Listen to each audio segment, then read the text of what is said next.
Leitura do livro Paixão por Sua Presença, uma vida de intimidade com Deus. Autor John Bevere. Capítulo 13. Plena certeza de fé. Deus não responde à nossa necessidade, Ele responde à nossa fé.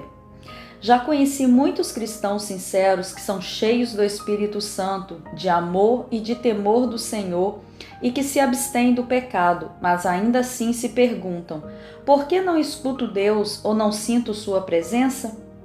Posso sentir a frustração desses santos, enquanto fazem tudo o que sabem que devem fazer, mas não se sentem ligados ao Senhor através da oração. Conversando com eles por alguns poucos momentos, geralmente descobrimos a razão de sua dificuldade. Na maioria das vezes, há uma resposta, e ela pode ser encontrada no versículo que segue. Tendo, pois, irmãos, intrepidez para entrar no Santo dos Santos, pelo sangue de Jesus, pelo novo e vivo caminho, que Ele nos consagrou pelo véu, isto é, pela sua carne, e tendo grande sacerdote sobre a casa de Deus, aproximemos com sincero coração, em plena certeza de fé, tendo o coração purificado de má consciência e lavado o corpo com água pura. Guardemos firme a confissão da esperança, sem vacilar, pois quem fez a promessa é fiel. Hebreus 10, do 19 ao 23. Primeiramente, o escritor nos diz que podemos entrar no Santo dos Santos, onde o Senhor habita. Lembre-se do momento em que Jesus rendeu o seu espírito na cruz e o véu do templo se rasgou de alto a baixo. Deus estava pronto para se mudar para o seu novo templo, o ser humano nascido de novo. Então, agora, quando nos aproximamos, o buscamos dentro de nós, em vez de tentar nos imaginar entrando na sala do trono, que está a milhões de quilômetros de distância. Ao nos conectarmos com o Espírito de Deus dentro de nós, estamos na sala do trono com Jesus e o Pai. Note que o escritor nos diz que devemos ter intrepidez. Como é possível nos aproximar com semelhante confiança? Simplesmente porque Jesus já abriu o caminho até sua presença pelo seu nobre sangue derramado no Calvário. Tivemos nossa consciência limpa de toda a tirania da condenação resultante do pecado e agora podemos entrar com plena certeza em sua presença. Não é uma questão de errar ou acertar, é um fato.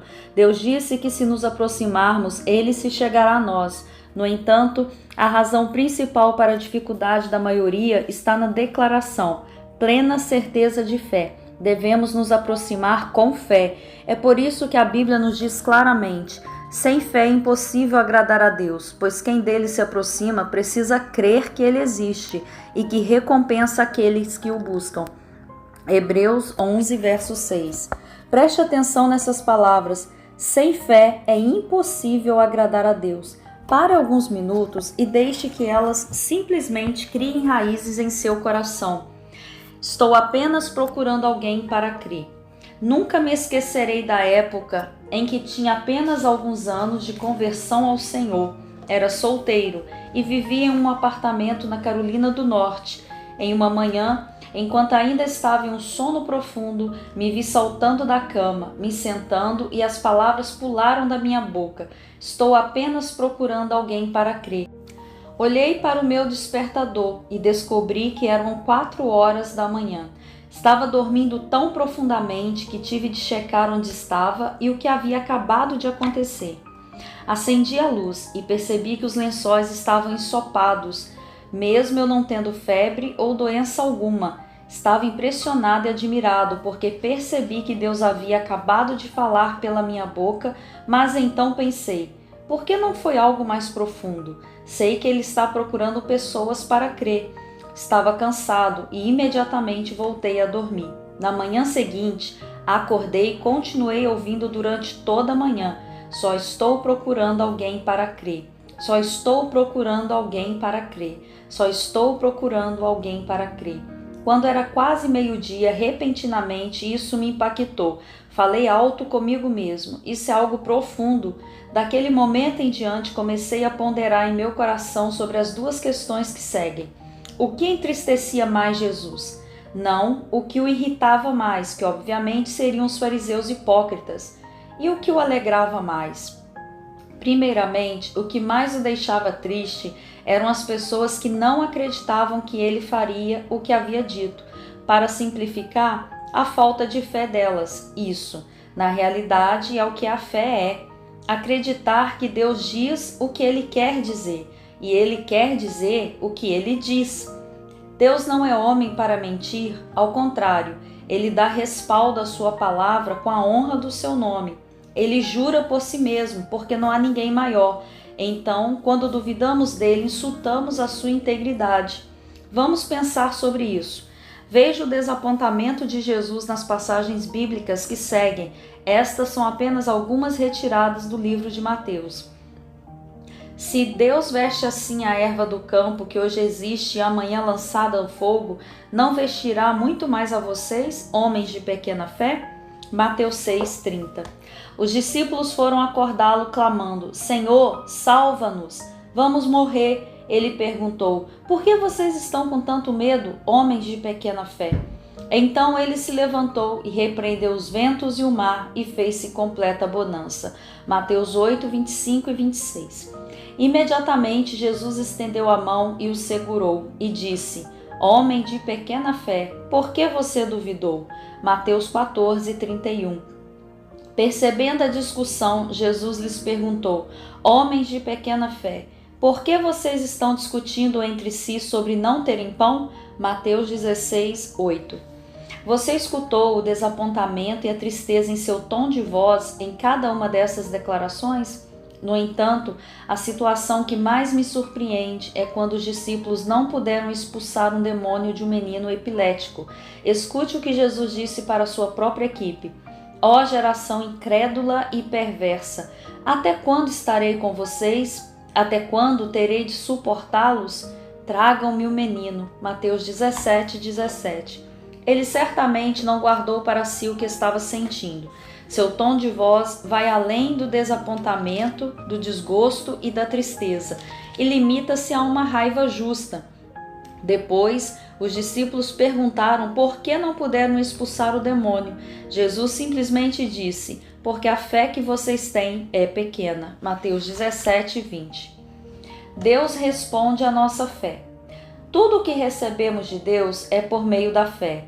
Descobri uma verdade acerca da qual muitos no corpo de Cristo não têm consciência. Deus não responde à nossa necessidade, Ele responde à nossa fé. Pare e medite sobre essa declaração por um momento. Eu poderia dar inúmeros exemplos disso na Bíblia, mas permitam-me dar apenas 2.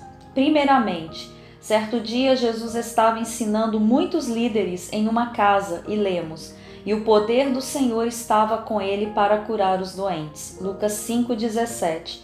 Amo quando a Bíblia nos diz especificamente que o poder de Deus estava presente para curar esses líderes. Isso nos informa que pelo menos um desses líderes e provavelmente muito mais deles necessitavam ser curados, mas ainda assim nenhum deles recebeu. Por quê? Nenhum deles tinha fé para receber. No entanto, havia um grupo que trouxe um homem paralítico para casa em um leito, mas eles não conseguiam entrar porque havia muitas pessoas. Então o levaram para cima do telhado, tiraram as telhas e desceram com cordas até onde Jesus estava. Então lemos: vendo-lhes a fé, disse ao paralítico: eu te ordeno, levanta-te, toma teu leito e vai para a sua casa. Imediatamente se levantou diante deles, tomando o leito em que permanecera deitado, voltou para casa glorificando a Deus. Todos ficaram atônitos, davam glória a Deus e, possuídos de temor, diziam: hoje vimos prodígios. Lucas 5:20-26. Jesus viu a fé deles. O paralítico, junto com aqueles que o carregaram, sabia que o Senhor era bom pela sua palavra. Eles certamente sabiam que Deus já havia falado com seu povo, dizendo: bendigo o Senhor na minha alma, não esqueça nenhuma de suas bênçãos. É Ele que perdoa todos os seus pecados e cura todas as suas doenças. Salmos 103, 2 e 3. Os líderes, por outro lado, ficaram surpresos quando viram um paralítico curado e glorificando a Deus, mas mesmo assim, nenhum deles foi curado. Por quê? Porque não podemos perceber mesmo o que Deus deseja que tenhamos, a menos que seja pela fé. A vontade do Pai era que os líderes doentes recebessem a cura, mas eles não a receberam. Deus responde quando acreditamos, o que é refletido no fato de seguirmos em frente baseado no que Ele diz. Em outro incidente, uma mulher grega veio a Jesus. Ela pediu que ele curasse sua filha de uma opressão demoníaca. Jesus disse: "Deixe que primeiro os filhos comam até se fartar, pois não é correto tirar o pão dos filhos e lançá-los aos cachorrinhos." Mateus 7:27. Ele a chamou de cachorro. Ela poderia ter ficado insultada e ter saído furiosa, mas de alguma maneira ela conhecia seu caráter. Então, imediatamente respondeu: "Sim, Senhor, mas até os cachorrinhos debaixo da mesa comem das migalhas das crianças." Marcos 7:28. Ela sabia que estava diante do Filho de Deus e acreditava que ele era um bom Deus, a quem não faltava poder. Ela estava determinada, pois sabia que tudo o que tinha de fazer era continuar a pedir, e seu pedido não lhe seria negado. Ela continuou com fé. Então Jesus disse: "Por causa desta resposta você pode ir. O demônio saiu da sua filha." Marcos 7:29. Quando ela chegou à sua casa, encontrou a filha completamente curada. Novamente, Jesus respondeu à sua fé e não à sua necessidade, porque seu primeiro pedido foi fruto da sua necessidade, mas a resposta dela à primeira pergunta de Jesus estava cheia de fé. A fé é a chave para receber tudo. Esse princípio aplica-se a tudo no reino. De fato, Tiago é intrépido o suficiente para declarar que quando nos aproximamos de Deus em oração, devemos fazê-lo com fé, sem duvidar, pois aquele que duvida é semelhante à onda do mar, levada agitada pelo vento. Não pense tal pessoa que receberá coisa alguma do Senhor. Tiago 1, de 6 a 7. Uau! Veja essas palavras novamente. Não pense tal pessoa que receberá coisa alguma do Senhor. Medite nisso por um momento. Pense nas palavras "não alcançará do Senhor coisa alguma." Essa é uma declaração que afirma algo sem sombra de dúvidas e sem exceções. Deus está se certificando de que estamos entendendo exatamente o que Ele quer dizer. Ele responde à sua fé e nada mais. Esse é o motivo pelo qual muitos não receberam o Espírito Santo. Eles não pedem com fé. A Bíblia nos pergunta: "Quero apenas saber isto de vós: recebestes o Espírito pelas obras da lei ou pela pregação da fé?" Gálatas 3:2. Isso confirma o que Tiago diz: você não pode receber nada do Senhor se não se aproximar dele pela fé, o que certamente inclui fé no seu espírito. Muitas vezes me encontrei com cristãos famintos que não falavam em línguas. Eles sabem que há mais e estão buscando. Mesmo assim, depois de ouvir a palavra de Deus acerca de ser cheio do Espírito Santo, eles me dizem: "Orei uma vez sobre recebê-lo e não aconteceu nada." Quando pedem para receber, pensam que talvez recebam. Eles não têm a determinação que aquela mulher grega teve. Não se aproximam com plena certeza nem com intrepidez. Deus espera que conheçamos sua vontade. Portanto, não sejam insensatos, mas procurem compreender qual é a vontade do Senhor. Efésios 5:17. E uma vez que saibamos, peçamos com fé e confiança. Quando se trata de se aproximar de Deus para ter intimidade com Ele, esse mesmo princípio se aplica. Muitas vezes, quando os cristãos se aproximam do Senhor, eles o fazem esperançosos de que se comunicarão com Ele. Não estou falando da palavra bíblica esperança, que significa confiante expectativa, e sim no talvez isso aconteça. Os cristãos frequentemente lançam palavras ao vento, esperando serem ouvidos. Essa atitude não é fé e não abrirá caminho até a presença de Deus. Novamente é dito: sem fé é impossível agradar a Deus, porquanto é necessário que aquele que se aproxima de Deus creia que Ele existe. Hebreus 11:6.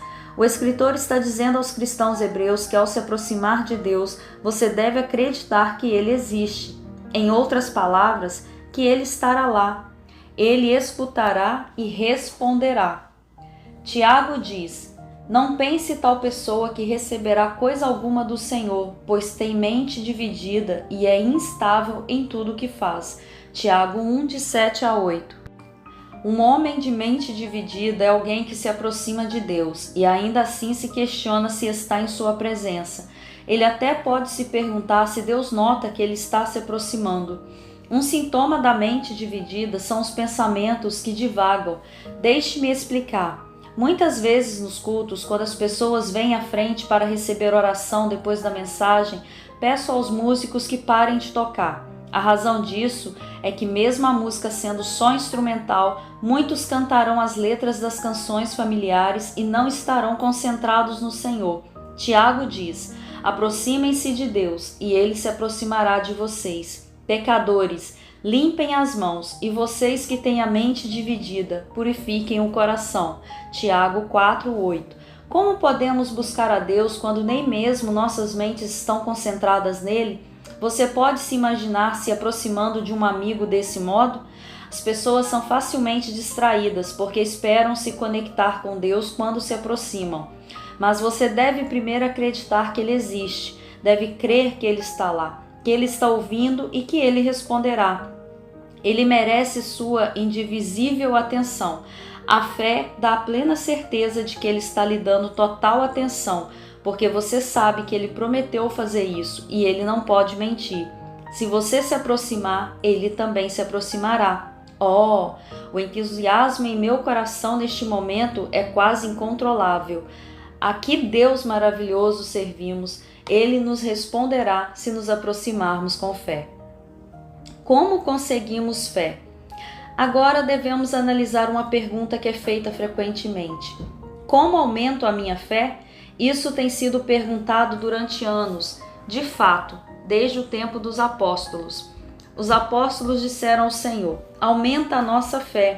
E ele respondeu: se vocês tiverem fé do tamanho de uma semente de mostarda, poderão dizer a esta moreira: arranque-se e plante-se no mar, e ela lhe obedecerá. Lucas 17, de 5 a 6. Note que Jesus primeiramente diz: se vocês tiverem fé do tamanho de uma semente de mostarda. Uma semente é uma coisa muito pequena, mas contém dentro de si um potencial que se tornar uma árvore imensa. Então, antes de falarmos sobre termos a fé desenvolvida em uma grande e frutífera árvore, devemos perguntar: como conseguimos a semente? Essa pergunta é claramente respondida no versículo. E assim, a fé vem pela pregação, pelo ouvir, e a pregação, o ouvir, pela palavra de Deus. Romanos 10, 17. É tão simples, a semente vem pelo ouvir a palavra de Deus. Note que ele também diz: pelo ouvir e o ouvir. Isso pode acontecer ao ouvir uma vez só, mas frequentemente a semente é depositada em nossos corações no ouvir repetidamente. É por isso que muitos cristãos famintos escutarão ou lerão uma mensagem contendo a palavra de Deus repetidamente. Já ouvi inúmeras pessoas me dizerem: li um de seus livros várias vezes ou assistir a mensagem 5 vezes e na 5ª vez ela me impactou tremendamente. Foi naquele momento que a semente foi depositada e criou raízes. É algo tão simples que pode ser perdido se complicarmos muito. A semente da fé vem meramente pelo ouvir a palavra de Deus falada ou escrita pela inspiração do Espírito Santo. Como é triste hoje termos tantos sermões pregados, tantos livros escritos e ainda assim tão pouco da palavra de Deus sendo falada. O primeiro livro que escrevi não foi aceito por uma grande editora porque, nas palavras da editora, ele tinha muita pregação. Ou seja, tinha muitas coisas da Bíblia, muito do que Deus dizia. Acho que eles queriam alguma coisa que apelasse para as emoções dos homens ou até mesmo a sua carne. É triste, mas essa é a pressão a que hoje muitos pastores cedem. Temos igrejas que buscam agradar as pessoas, aonde as pessoas que frequentam não levam suas Bíblias, porque não precisam delas. Elas ouvem em discurso agradável ou engraçado, que as ajudará em suas vidas ocupadas em busca de prazeres. Quando pondero sobre o estado em que se encontram nossas igrejas no Ocidente, me parece bastante irônico, pois nos 2 últimos anos, nosso ministério enviou 50 mil Bíblias para os líderes da igreja clandestina na China, desesperados pela palavra de Deus. As Bíblias são tão escassas na China que os líderes dão páginas do Novo Testamento para os idosos e pedem a eles que memorizem para que possam sempre falar a palavra de Deus se suas Bíblias forem confiscadas pelas autoridades. Esses homens e mulheres sabem o valor da palavra escrita de Deus. Nas nossas igrejas do Ocidente, estamos tentando propor as mensagens que trazem entretenimento à alma e o conforto para a carne, em vez de transmitir a palavra de Deus que traz transformação à alma e morte à carne. Ouvindo essas histórias, talvez iremos rir ou até derramaremos lágrimas por causa de um teor comovente. Mas o que acontece quando o pecado bate à porta? Eles terão força para enfrentá-lo? O que acontece quando precisam saber qual é a vontade de Deus em uma situação crucial? Eles saberão orar ou como pedir? Terão a fé daqueles que receberam os evangelhos? As situações são infinitas. Plena certeza de fé. Estou feliz por aquela editora ter rejeitado o meu primeiro livro, porque se tivesse aceitado, talvez pedissem aos seus redatores que enfraquecessem as mensagens e as multidões que têm sido fortalecidas por elas teriam impedidas de lê-lo. O livro foi publicado. O mais irônico é que o dono da editora dispensou o editor de sua companhia e contratou um homem que tinha um coração temente a Deus. O novo editor contratou uma equipe com paixão similar de ver as mensagens de Deus proclamadas ao seu povo. Esse homem aproximou-se de mim, perguntou se podia publicar meu próximo livro. Acabei publicando 5 livros na mesma editora, 4 dos quais se tornaram best-sellers. E mais do que isso, continuamos a receber inúmeros testemunhos de vidas, famílias e igrejas transformadas. A Deus seja toda a glória. Compartilho isso com você porque há uma fome na terra, não de pão e água, mas da palavra de Deus. Amós 8:11. Na maioria das igrejas norte-americanas, temos pouquíssimo da palavra de Deus sendo pregada. Não estou dizendo que não há mensagens, porque temos muitos livros, vídeos e áudios, mas o que nos tem faltado é a palavra de Deus. Porque quando visito as nações na África e Ásia, vejo pessoas com condições de vida muito inferiores à dos norte-americanos, mas que recebem tão facilmente de Deus e têm muito mais fé e frutos em suas vidas. É simples, elas estão ouvindo a palavra do Senhor e não as mensagens legalistas ou que buscam agradar as pessoas. Prometi a Deus que nunca cederia às pressões de trazer mensagens que agradariam as pessoas, em vez das que viessem da parte dele. Paulo diz: acaso busco eu agora a aprovação de homens ou a de Deus? Estou tentando agradar a homens? Se eu ainda estivesse procurando agradar a homens, não seria servo de Cristo. Gálatas 1:10. Quantos começaram como servos de Cristo, mas agora são escravos de suas congregações ou audiências? Eles estão presos à pressão de dar àqueles que eles supostamente lideram o que querem. A fé vem pelo ouvir, e o ouvir pela palavra de Deus. É a palavra de Deus que deposita a semente da fé em nossos corações. Como líderes, devemos dar ao povo do Senhor o que eles necessitam, não o que acham que necessitam. Devemos alimentá-los com a palavra de Deus, que é capaz de edificá-los e lhes dar uma herança. Atos 20:32.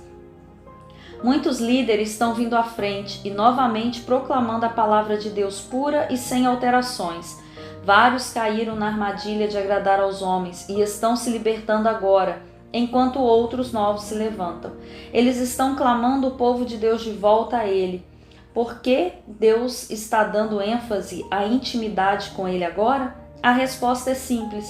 Ele quer que você tenha fé para viver em uma doce comunhão com Ele, porque não pode haver intimidade sem fé.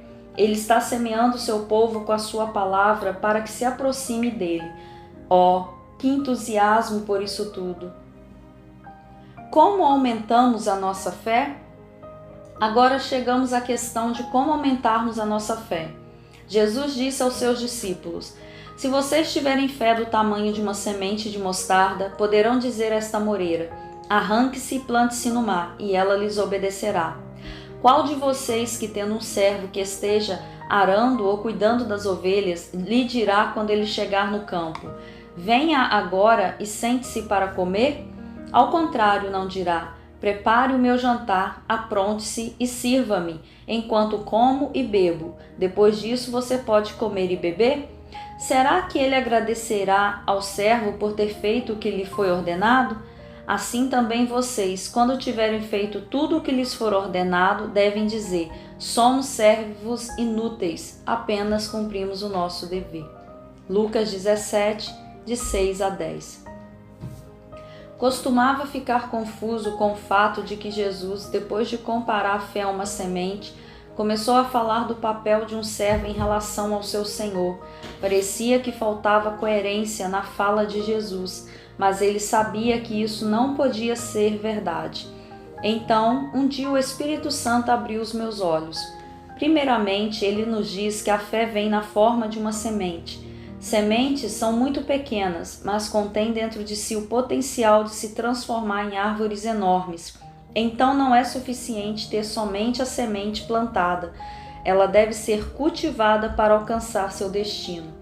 A segunda parte da sua resposta contém um segredo para fazer a semente da fé crescer e se tornar uma árvore frutífera imensa. Em outras palavras, o tipo de fé que arrancará amoreiras, removerá montanhas e nos levará à presença de Deus. Por que um servo cuida da lavoura ou cuida do gado para seu senhor? O objetivo final é colocar comida em sua mesa. O que Jesus pergunta é: por que um servo cuida da lavoura ou do gado e não termina seu trabalho servindo comida ao seu senhor? Para ter sucesso, ele necessita completar tudo o que lhe foi pedido. Não terminar pode ser comparado a ter uma semente que você planta, rega e aduba, mas quando chega o tempo de colher, você a destrói ou, por negligência, deixa o fruto apodrecer. Jesus está falando a respeito da nossa obediência a Ele. Ele é o Senhor e nós somos os seus servos, nos seus campos. Se quisermos ver nossas sementes da fé crescerem, frutificarem, produzirem, então devemos ser servos obedientes em tudo o que nos é pedido para fazer. Note suas palavras. Assim também vocês, quando tiverem feito tudo o que lhes for ordenado. Essas palavras confirmam que ele está falando a respeito da nossa obediência, e esse é o segredo para ver a nossa fé aumentar. Obediência parcial é desobediência. Não é suficiente obedecer parcialmente ou começar obedecendo e depois retroceder. Esse é um erro que muitos na Bíblia cometeram. Um exemplo específico foi o rei Saul. Foi dito a ele expressamente pela palavra do Senhor para destruir totalmente Amaleque, matar todo homem, mulher e criança, bem como todo animal. Nada que respirasse deveria ser poupado. Saul não respondeu: não farei isso. Muitas vezes limitamos a desobediência ao óbvio, a rebelião descarada. Ainda assim, isso está longe de estar correto. Outra coisa que Saul fez foi concordar e depois mudar de ideia. Muitos de nós também adotamos essa forma de desobediência. Saul negligencia fazer daquilo uma prioridade e acaba por desobedecer devido à falta de consideração ou esquecimento. A maioria admitirá que esse comportamento não é obediente, mas iria desculpá-lo por causa das suas intenções. Provavelmente, todos concordariam que essas situações representam padrões de comportamento desobediente, mas vamos voltar nossa atenção para os atos de Saul. Ele imediatamente reúne seu exército e ataca, matando todo homem, mulher, menino e criança de colo. Dezenas de milhares são mortos ao fio da espada de Saul e seu grande exército. No entanto, ele poupa o rei Amaleque. Por quê? Acredito que ele estava agindo de acordo com a cultura daquela época. Se você conquistasse uma nação, trouxesse seu rei vivo e o fizesse escravo em seu palácio, ele seria um troféu vivo. Saul também matou milhares de animais. Ainda assim, Poupou o melhor das ovelhas, dos bois, dos animais gordos e os cordeiros de tudo que era bom, e deu ao seu povo, para que pudesse sacrificar ao Senhor e fazer aquilo que era bíblico. Imagine a opinião do povo acerca disso. Enquanto sacrificavam esses animais a Jeová, eles pensavam: que santo rei nós temos, em tudo ele põe o Senhor em primeiro lugar. Mas Deus tinha outro ponto de vista. Ele lamenta a Samuel: arrependo-me de ter posto Saul como rei, pois ele me abandonou e não seguiu as minhas instruções. Samuel ficou irado e clamou ao Senhor toda aquela noite. 1 Samuel 15:11. Saul matou dezenas de milhares e poupou somente um. Ele fez 99,9% do que lhe for ordenado. Muitos de nós veríamos obediência em sua missão. Ainda assim, Deus vê desobediência. De fato, alguns versículos depois ele chama isso de rebelião por meio do profeta. Obediência parcial não é de forma alguma obediência aos olhos de Deus. A quase completa obediência, mesmo que 99%, não é considerada obediência, e sim rebelião.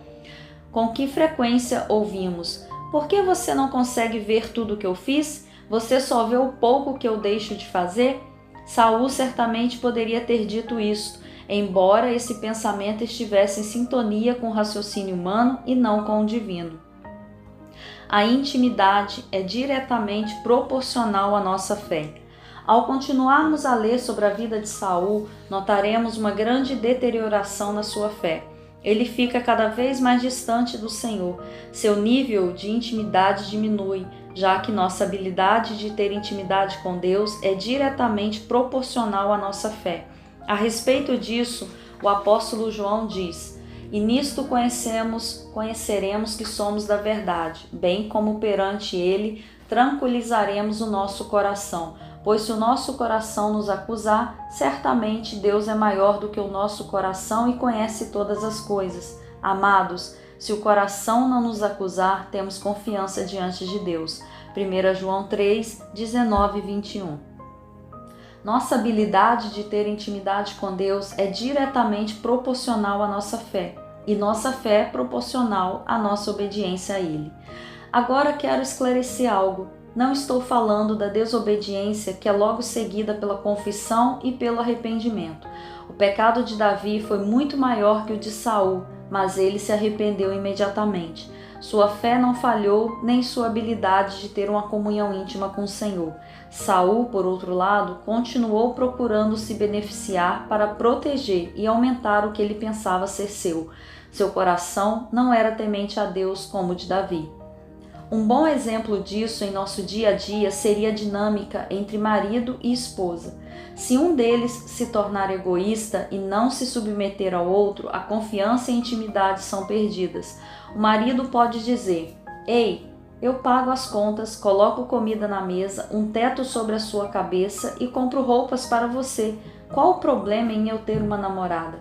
Ele pode dizer: eu amo você, e até falar que está cuidando bem dela, mas garanto que o nível de intimidade entre eles irá rapidamente se deteriorar por causa da sua desobediência em uma única área. Talvez estejamos nos perguntando: Senhor, eu vou à igreja regularmente, dou meus dízimos, leio a Bíblia e oro, então por que minha fé é tão fraca? Bem, deixe-me fazer uma pergunta. Como você está tratando a sua esposa? Deus diz: do mesmo modo, vocês maridos sejam sábios no convívio com suas mulheres e tratem-nas com honra, como parte mais frágil e coerdeiras do dom da graça da vida, de forma que não sejam interrompidas as suas orações. 1 Pedro 3, 7. Nossa comunhão com Deus é interrompida porque não somos obedientes em todas as áreas. Lembre-se das palavras de Jesus: assim também vocês, quando tiverem feito tudo o que lhes for ordenado.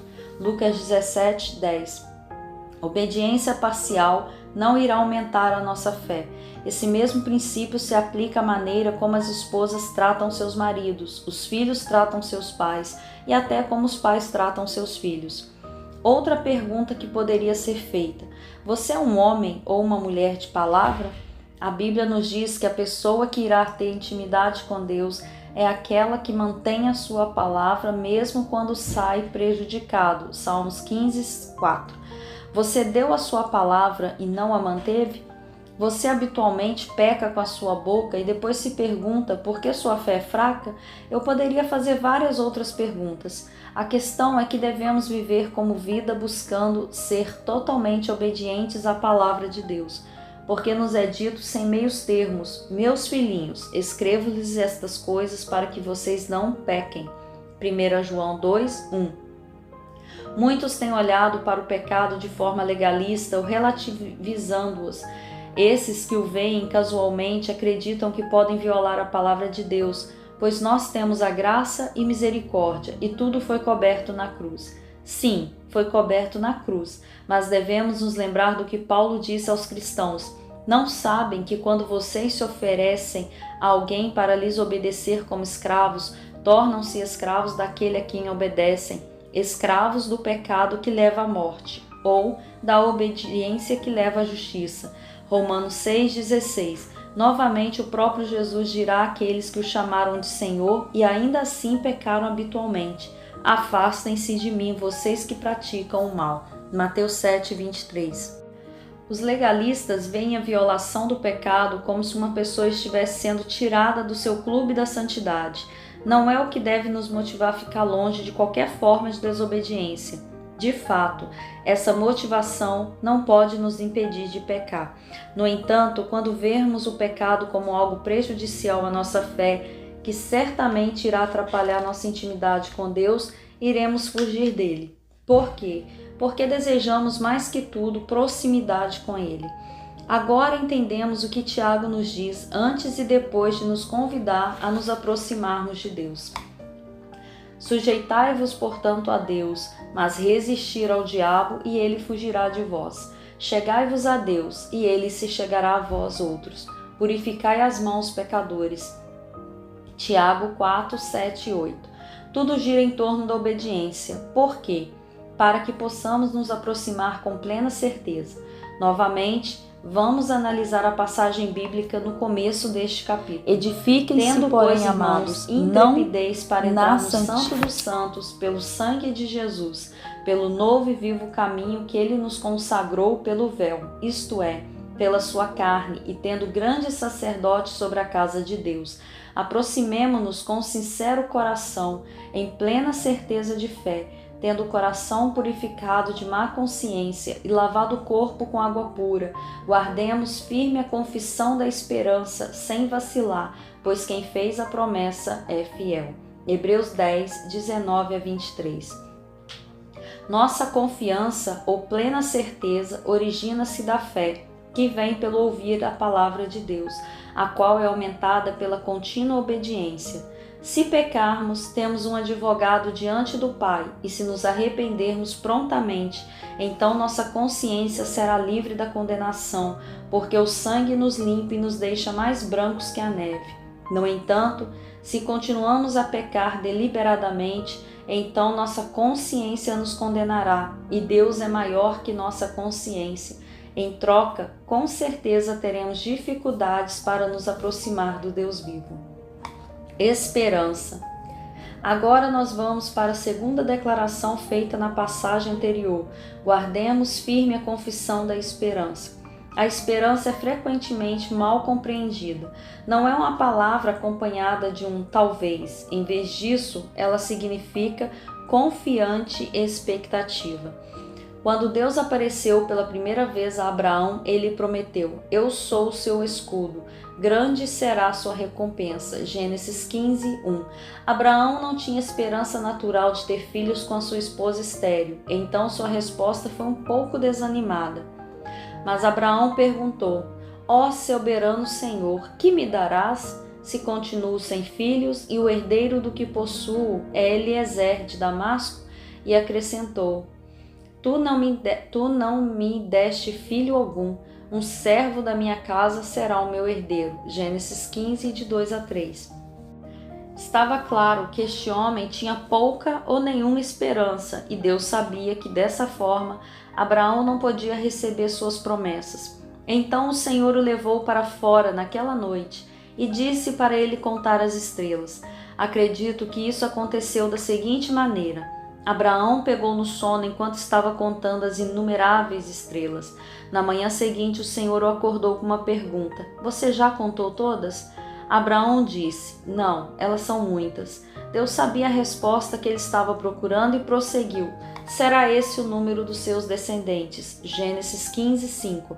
Deus colocou nele a esperança divina, uma visão clara da sua promessa a Abraão: multidões de crianças. Toda vez que olhava para as estrelas, ele era lembrado da promessa de Deus e ouvia inúmeros descendentes clamando: Pai Abraão, Pai Abraão.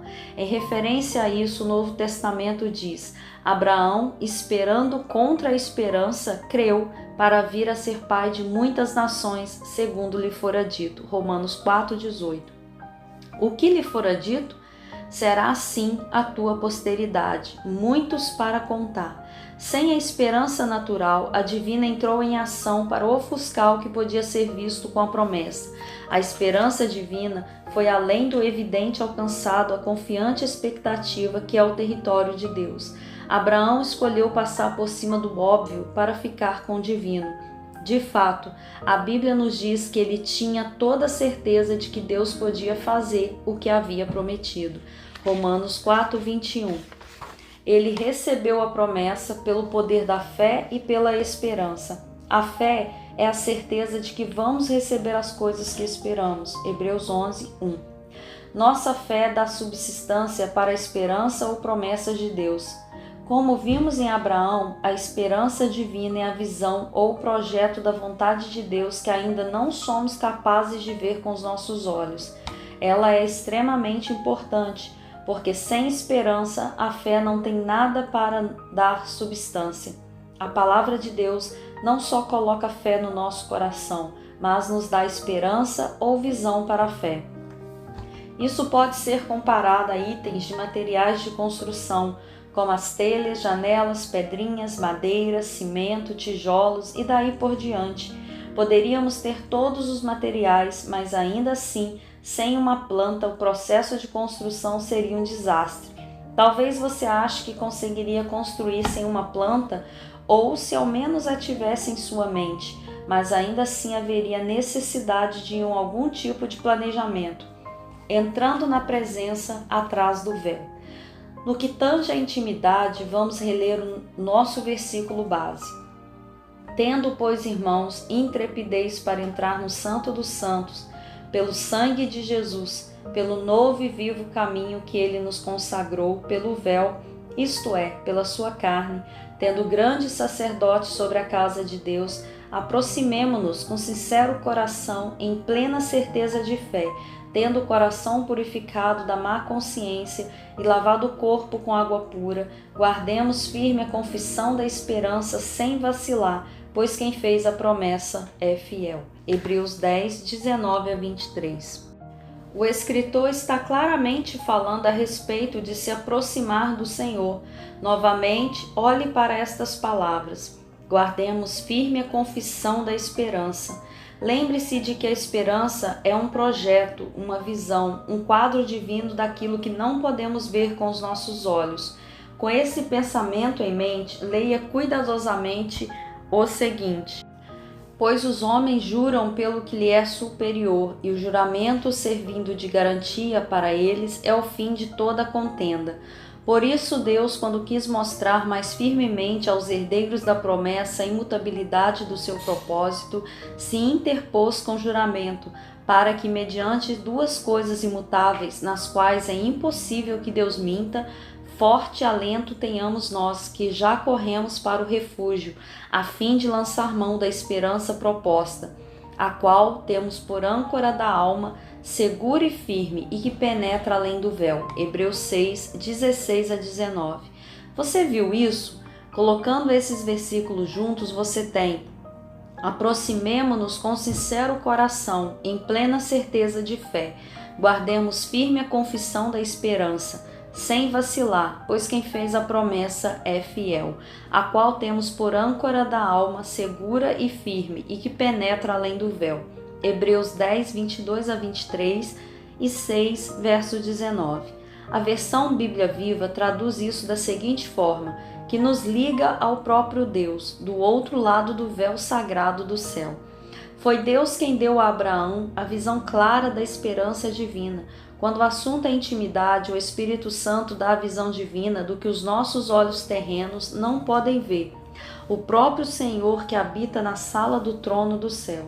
Quando nos aproximamos, nos voltamos para o Espírito Santo que está dentro de nós, passamos através do véu da nossa carne e pensamento natural limitado e entramos em sua presença.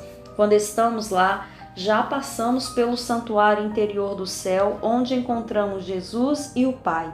Nesse local, experimentamos intimidade com o Senhor da Glória.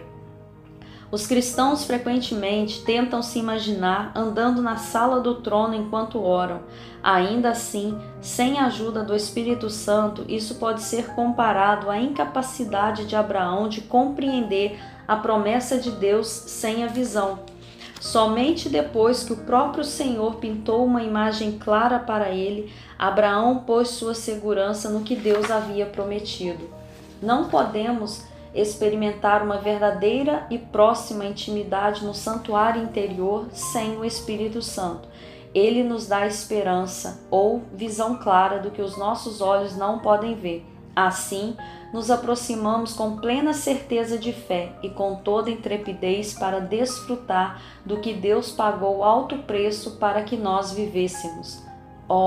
Obrigado, Jesus, por derramar seu sangue real por nós, para que pudéssemos chegar com confiança diante da presença de Deus, agora e para sempre.